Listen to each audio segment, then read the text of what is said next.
Shalom, nous allons utiliser la même chet dans ma sechet Shabbat et nous reprenons la seconde ligne avec deux histoires avec Rabba et Rabbi Zera.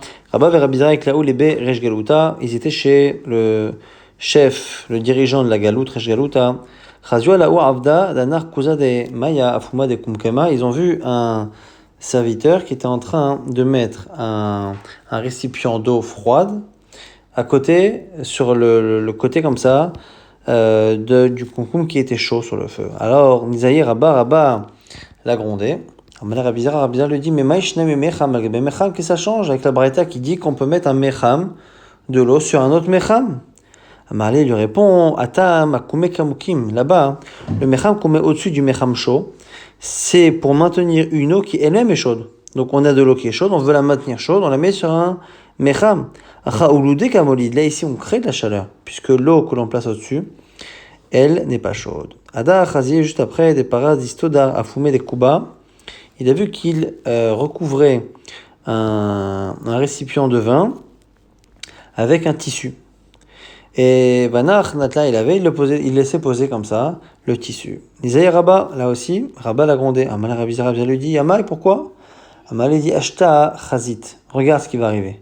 Les Sof Chazia, à la fin, il a vu des cas, mais c'est-à-dire que le tissu, comme c'était imbibé de liquide, il avait essoré le liquide qu'il y avait dans le tissu, et donc il avait fait une melacha d'essorer pendant Shabbat. Amalé, Maïshna, il prend car. Qu'est-ce que ça change avec ce tissu-là qu'on appelle prendre qu'on a l'habitude nous de mettre au-dessus des tonneaux? Réponse là-bas, Atam lo kapit, il avait une différence, c'est que là-bas, en général, on n'a pas l'habitude d'être gêné par le fait que le tissu garde ce liquide. On n'a pas peur pour le tissu, on n'y fait pas attention, et donc il n'y a pas de raison que la personne aille essorer. Alors que là, le tissu qui était utilisé, je savais que c'était un tissu qui avait une certaine valeur, donc je savais qu'il ne voudrait pas qu'il garde ce liquide et qu'il s'abîme, et donc je savais qu'il allait le faire, c'est pour ça que je lui ai interdit de le faire. On reprend la suite de la Mishnah, Velob et Teven, on avait dit qu'il y avait des choses comme Teven, Moukin, donc toutes sortes de... La Teven, c'est la paille. Moukin, Rachel avait expliqué que c'était tout ce qui était en général tendre, ça peut être du coton, ça peut être tout genre de choses. Ces genres de choses-là, en général, on n'utilise pas quand c'est humide, mais quand c'est sec, oui. Alors, Béramine, Ravada Barbatna, mais Abaye, question qui est posée ici à Abaye. Moukin, Shetaman, Bahen. Les Moukin, en général, donc c'est ces tissus, ces plumes ou ces cotons-là, qui sont en général faits pour être une matière première pour la suite, en général, c'est mouksé pas en Shabbat. Si on a utilisé de manière autorisée en enfouissant la marmite avec. Est-ce que le fait de les avoir utilisés pour la marmite, est-ce que ça leur donne une autre utilité que ce qui est à la base prévu, et donc ça devient plus mouksé ou pas? Donc c'est la question qui est posée ici à Baye. Est-ce qu'on peut les déplacer pendant Shabbat? Amalé lui dit quoi? Est-ce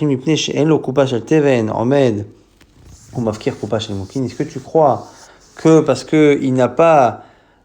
s'il a utilisé Moukin, c'est qu'en général, il n'a pas ce qu'il devait avoir. Normalement, il devrait utiliser quelque chose en Teven, en paille. Mais il n'a pas. Et donc, exceptionnellement, il a utilisé du Moukin. Mais est-ce que ça veut dire qu'il va laisser définitivement ces Moukins-là pour la cuisine? C'est a priori non. Donc, normalement, ça devrait rester Mouktsé. L'imam c'est allé, on va essayer de confirmer cela. Tomnin begizet tsemer, ou betsipet tsemer, ou betshonot shel argaman, ou moukin ve'el metal telinotan. C'est marqué que l'on peut donc faire atmana avec gizet tsemer. Donc ici c'est de la laine, mais à différentes étapes. Gizet tsemer, c'est vraiment le tsemer, la laine une fois qu'elle vient d'être tondue. Tsipet tsemer, c'est quand on a commencé à faire des fils avec. Et le shonot shel argaman, c'est qu'on a même teint les premières tranches comme ça de fils au bémoukin, et pareil pour ces moukins, et on ne peut pas les déplacer, donc ça a l'air d'être qu'on peut enfouir avec, et que même si on enfouit, on ne peut pas les déplacer.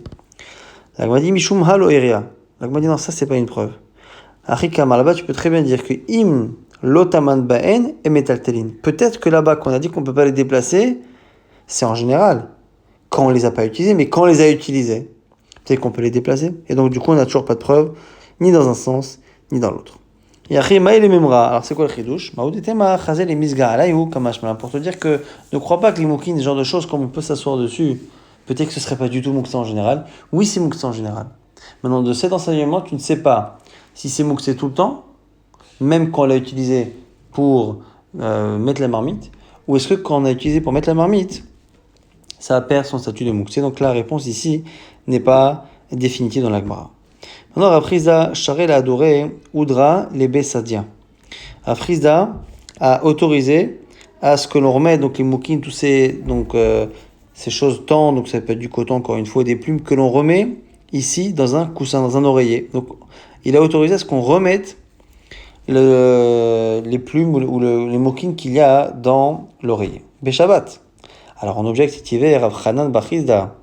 Rav Chizda, il dit attends, Matirin Bedat Savar, c'est marqué dans une braïta, que on peut défaire l'encolure d'un vêtement pendant Shabbat, avalo potrim, on ne peut pas l'ouvrir. Mais surtout, on ne peut pas remettre les moukines dans les oreillers, ce genre de choses. Beyom Tov, mais certainement Shabbat, ni Yom Tov, et encore moins Shabbat. Donc on a Rav Chizda qui est contredit a priori par une braïta. La Gemara répond, ça dépend si on parle d'un oreiller neuf ou pas. S'il est neuf et qu'on met ses moukines à l'intérieur pour le remplir pour la première fois, là c'est assaut. Pourquoi ? Parce que on est en train de terminer le travail de fabrication de cet oreiller. Par contre, s'il a déjà été fait et qu'on a enlevé et qu'on remet pendant Shabbat, c'est motard. Tania et Meachi, on a une braïta dans tous les cas qui confirme cette distinction-là. En notnim et amoukin le tochakav le tochakav, c'est qu'on n'a pas le droit de remplir les oreillers à Yom Tov, Shabbat et évidemment à Shabbat encore plus. Nashrou, s'ils sont tombés, notamment Shabbat, on peut les mettre non seulement Shabbat, Yom Tov et même Yom, évidemment Yom Tov. Donc on a bien cette distinction-là qui est confirmée par une braïta. Amara Viuda Amara, au nom de Rav, on nous dit Apotar Vetat Sava Beshabbat Chayav Khatat. Celui qui ouvre un vêtement, donc c'est un vêtement qui est neuf, et au niveau du cou, on a des fils qui font qu'il n'est pas complètement ouvert, et on déchire cette partie-là, on enlève ces fils, on déchire ces fils, de telle sorte à ce que l'habit soit métable. Eh bien, c'est Chayav Khatat, parce qu'ici aussi, on termine finalement complètement le Keli, donc c'est la Mera, nous dit Rachid, le Makeh Bapatish, le dernier coup de marteau, qui fait qu'un objet devient utilisable. Matkiv la Ravkana objecte. En disant Ma benzol megoufat chavit. Quelle différence avec un chavit? Donc les tonneaux à l'époque, on avait le tonneau en bois et le couvercle du tonneau était un autre morceau de bois qui était collé au tonneau avec de la terre. Donc on mettait avec de la terre, on faisait une sorte de colle et on collait le tonneau. Donc ça, à la fin c'était collé, ça faisait comme une seule entité. Et on a le droit pendant Shabbat de couper, d'enlever le tonneau. Donc pourquoi ce serait différent? Est-ce que le fait d'ouvrir, enlever le couvercle d'un tonneau, est-ce que d'une certaine manière, c'est pas aussi le rendre utilisable? Parce qu'un tonneau qui est fermé de part et d'autre ne sert à rien. Amalé Rava répond Zechibo vezeno chibo. Il y a une distinction. C'est que même si on a collé le couvercle avec de la terre, réellement ce sont quand même deux choses séparées qu'on a collées l'un l'autre, mais ça n'est pas une seule et même entité. Alors que dans le cas réellement du betat savar, du vêtement, on a vraiment une partie qui est attachée et qu'il faut enlever. Quand on ouvre vraiment le collier, là on termine vraiment la melacha, c'est pour ça que c'est chayav khatat. Maintenant on a une objection, Rabbi Rabbi et Rabbi Zera. Il y a une Mishnah qui dit Tnan shalal shel kovsin et shal shelet shel maftechot ve'abeged she'utafo bikilaim chibur latuma ad she'etril. Alors on nous dit quoi dans une Mishnah? Celui qui lave les vêtements, parfois pour ne pas perdre les vêtements, avait l'habitude de tous les attacher avec un fil. Ou pareil, shel shelet shel maftechot, pareil pour des clés, ve'abeged she'utafo bikilaim, ou un habit que l'on a dont on a attaché certaines parties les unes aux autres avec par exemple un fil de lin. Donc le tissu est en laine et le fil qu'on a passé pour attacher certaines parties est en lin, donc ça fait un mélange de kilaïm. Même si c'est provisoire, et bien chibour la touma, ça crée un chibour, et les choses qui sont attachées de cette manière même, de manière provisoire, et bien ces attaches sont des attaches qui sur le moment font en sorte qu'on calcule le vêtement en fonction de la taille de tout ce qui est attaché pour déterminer si c'est un keli ou pas. Jusqu'à ce que l'on défasse. Alma shelo beshat melachanami chibur. Donc ça veut dire quoi? Ça veut dire que même quand on ne profite pas de manière effective de ces attaches, parce que c'est attaché, on considère que c'est une seule et même entité. Ça, c'est la première Mishnah qui, a priori, va nous poser problème avec la suite. Pourquoi? Romino, parce qu'il y a une Mishnah qui dit Makal, Sha'asayad les cordons. On a ici un bâton de bois. Ce bâton de bois, c'est pas un keli, donc c'est pas Mekabel Touma. Sha'asayad les cordons. On l'utilise comme étant un manche pour une pelle. Chibour le Touma, Beshad Melacha. Ça s'associe pour faire partie de la Touma. Donc si ce keli-là reçoit la Touma, ce manche aussi recevra parce qu'il fait partie intégrante du keli, mais seulement Beshat Melacha. Seulement au moment où on utilise le keli. Beshat Melacha in, shelo Beshat Melacha lo. Ça veut dire qu'au moment où on n'utilise pas, non. Donc on a ici une contradiction qui est rapportée ici par Rabbi Irmia à Rabbi Zera. Comment se fait-il qu'on a ici à chaque fois dans deux cas, on a deux choses qui sont censées être séparées à l'origine, que l'on attache de manière provisoire, et une fois on considère que ce n'est que quand c'est attaché et que je profite de manière effective de cette attache qu'on les considérera comme étant une seule et même entité, donc c'est dans le cas du bâton de bois, qui lui n'est pas Mekabel Touma, eh bien il ne sera Mekabel Touma que s'il est attaché au reste de la pelle et que je suis en train de l'utiliser, donc de bénéficier de cette union. Et dans le cas là-bas des vêtements, on a l'air de dire que quand je les attache même de manière provisoire, même si je ne suis pas en train de profiter de manière effective, ça a l'air d'être tamé, et donc du coup on a a priori une contradiction entre ces deux Mishnayot. Réponse ici de Rabbi Zera, Male, Atam Shelo Beshad Melacha Adam Asui les Orko les Benaetzim. Il dit pourquoi? C'est parce que là-bas, le morceau de bois qui est utilisé comme manche, eh bien, quand il l'utilise, il en a besoin, mais quand il ne l'utilise pas, eh bien, s'il a besoin de bois pour brûler, il va directement l'enlever, il va le mettre. Alors que là-bas, les vêtements qui sont attachés, ou les parties du vêtement qui sont attachées avec Kilaïm, là-bas, même s'il n'utilise pas le vêtement lui-même, au moment où il l'utilise pas, il a quand même besoin qu'il soit attaché pour pas qu'il se salisse, et c'est la raison pour laquelle il est attaché.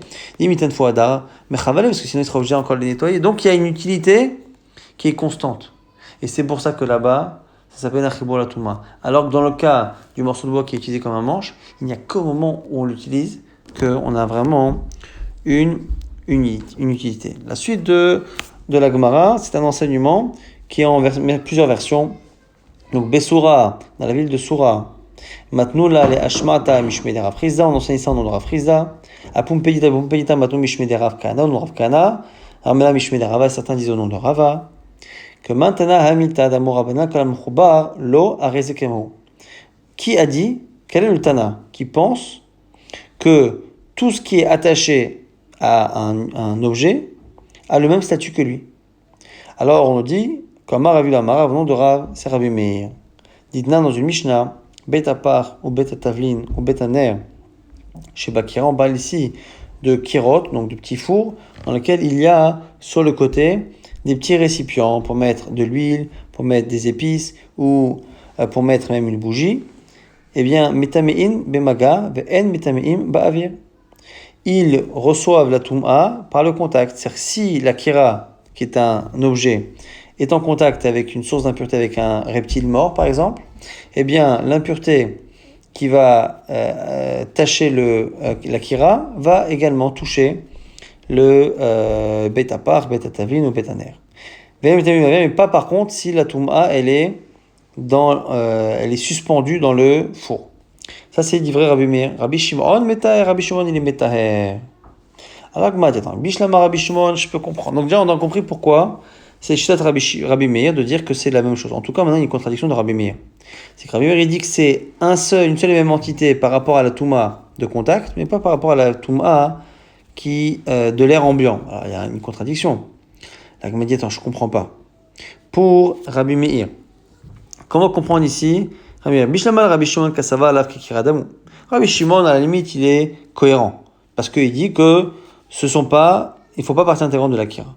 Ni dans un sens, ni dans l'autre. Elle est la Rabbi Meir.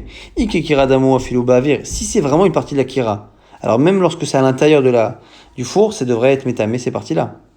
Mais il a kira, et si tu dis que c'est pas tamé quand c'est dans l'air, c'est que c'est pas la kira. Alors si c'est ça, filou maganami, même si on touche. Lolit Moulam, Lav Kekira Damulagma, non.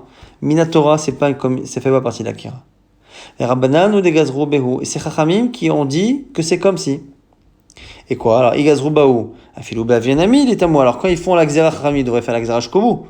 Que c'est comme une partie de la Kira. Et donc, si la Kira, elle est rendue impure par contact ou par l'air, ça devrait automatiquement faire la même chose pour ces parties-là. La Gemara dit non. Abdou Beur Rabbanan et Kera. Chachamim, quand ils font parfois des nouvelles rigueurs par rapport à la Touma, ils ont peur qu'on croit que c'est une Touma de Raïta, et que du coup, s'il y a de la Trouma ou des korbanot qui ont touché, on va être amené à les brûler, alors qu'en réalité, on ne peut brûler que quelque chose qui est rendu tamé, minatora. Et donc, il faut savoir que si c'est midarabanan, on ne mange pas cette Trouma ou ces Kodashim, mais on ne pourra pas non plus les brûler. Donc, c'est pour ça qu'ils font souvent une petite différence. Ils ne vont pas jusqu'au bout pour qu'on remarque qu'il y a une incohérence et qu'on comprenne que finalement, ce n'est pas une impureté de la Torah, mais une impureté midarabanan. Donc, c'est pour ça qu'Avdou Beu Barabanan Ekera, qui écrit de l'Atil Misraf Ale Trouma avec Kadashim, pour pas qu'on brûle à cause de cela, la Trouma ou des Korbanot. Tano Rabbanan, nouvelle Braïta, Misporesh el Prakim, des ciseaux ici, mais une paire de ciseaux dont les deux parties sont séparables. Ve Ismael Sheritani, pareil, pour ici une lame, une sorte de scalpel. Chibour la Touma, Ve en Chibour la Haza. C'est un Chibour pour la Touma, si une partie est rendue impure, l'autre partie également. Mais par contre, si au moment où on a projeté les os de Mechatat pour purifier le Keli, eh bien, on n'a fait que sur une partie, l'autre partie ne sera pas automatiquement devenue pure. Avec Madi Manashach, une contradiction ici. Si c'est un seul et même objet quand c'est attaché, alors ça devrait être même les Haza pour purifier. Il a fribourg, et si c'est pas un fribourg, il a fribourg, ou si c'est pas un fribourg, alors Afilou et Toumanami, même la Khumra pour la Touma, ça devrait être un fribourg. Alors la Gemara dit, Amar Rava, Rava nous répond, Dvar Torah, Beshat Menacha, Chibour, Ben Etuma, Ben Hazar.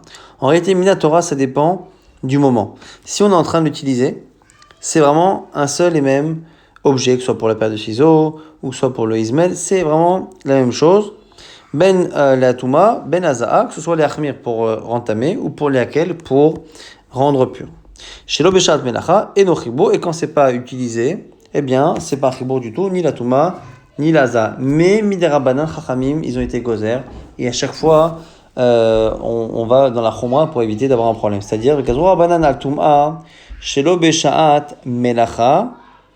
Donc, quand on n'est pas Beshaat Melacha, et donc normalement, il n'y a pas de raison que ce soit un seul et même objet, et donc il n'y a pas de raison d'être mahmir si qu'une seule partie a été touchée, et bien on est mahmir, Mishum Tuma et Beshaat Melacha, de peur qu'un jour, ça arrive, qu'il y ait une Touma qui touche une partie alors qu'on est en train de l'utiliser. Et pour la Haza'a, c'est l'inverse. La Haza'a, chez Beshaat Melacha, et la Haza'a, quand on est en train de purifier, même si c'est au moment de la Melacha, et donc Minatora, ça devrait rendre pur même l'autre partie de l'objet, et bien de peur que ça arrive un jour où c'est pas en train de l'utiliser, Mishum Haza'a, chez Beshaat Melacha, et donc du coup on a été mahmir.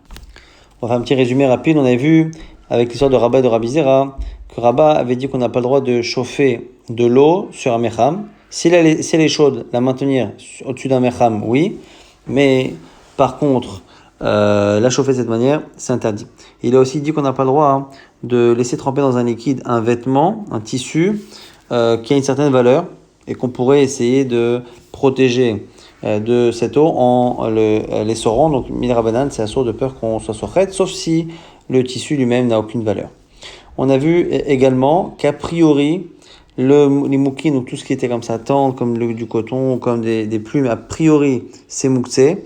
Et même si on l'utilise pour enfouir, ça a l'air d'être mouksé, parce qu'on n'a pas vu la preuve autre, qu'a priori, on part du principe que la personne ne va pas le consacrer à cela. On a vu que sur le Rav Frisda, on pouvait remettre des plumes ou des moukines dans un oreiller, alors que des fois on dit que c'est assour minatora. Alors quand est-ce que c'est assour? C'est lorsque c'est la première fois qu'on remplit l'oreiller. Quand par contre on ne fait que remettre, ce serait autorisé. C'est la distinction qu'on a donnée. On a vu que le fait d'ouvrir l'encolure d'un vêtement neuf, c'est assour minatora, alors qu'il n'y a pas de problème d'enlever le couvercle d'un chavit, parce qu'on considère que le couvercle d'un tonneau ne fait pas partie vraiment intégrante du tonneau. Ce sont deux parties que l'on a simplement collées pendant un moment. Alors justement, par rapport à cela, deux choses qui sont collées de manière provisoire. Quel est le statut? Alors, on a dit que si le fait de les attacher nous procure un profit constant, eh bien, de manière constante, on considérera que tant que c'est attaché, c'est une seule et même entité. Et donc, par rapport à la Touma, on considérera la taille des deux éléments pour savoir si c'est un Keli, savoir si donc c'est devenu impur. Et si par contre, ce sont deux objets dont un des deux n'a pas de valeur et il ne sert que lorsque je l'utilise, et bien à ce moment-là, par exemple dans le cas du morceau de bois, à ce moment-là, on dira qu'il n'y a de la Touma qu'au moment où on l'utilise. On a vu également que selon Rabbi Meir, une partie d'un objet qui était collé à un autre objet, ça faisait un chibour. Donc on a donné l'exemple là-bas des petits récipients qu'il y avait collés des fois à une kira, à un four. Et même si finalement c'est une seule et même chose, on a vu que comme ça avait l'air de pas être quelque chose qui était appliqué dans tous les cas au niveau de la Touma, eh bien on avait conclu que finalement c'était Midera Banan, et que Midera Banan seulement c'est considéré comme étant partie intégrante de la Kira, mais pas Minatora, et comme c'est que Midera Banan, de peur qu'on en vienne à brûler des corbanotes ou de la Trouma qui est impure Midera Banan, mais pas Minatora, on a préféré faire un cas, donc finalement ça n'est pas appliqué de manière totale. Et on a vu que les objets, comme les paires de ciseaux, qui sont démontables, on a vu que normalement Minatora, c'est seulement au moment où on l'utilise que c'est considéré comme étant un seul et même objet, mais Midera Banan, on a considéré la Khumra, que quel que soit le moment, eh bien la Khumra, au niveau de la Touma, c'est un seul objet, et au niveau de la purification avec la Za'a, on considérera que c'est deux objets tout le temps, alors qu'en réalité, ça dépend plus du moment où on l'utilise, mais Midera Banan, on a préféré ne pas prendre de risque.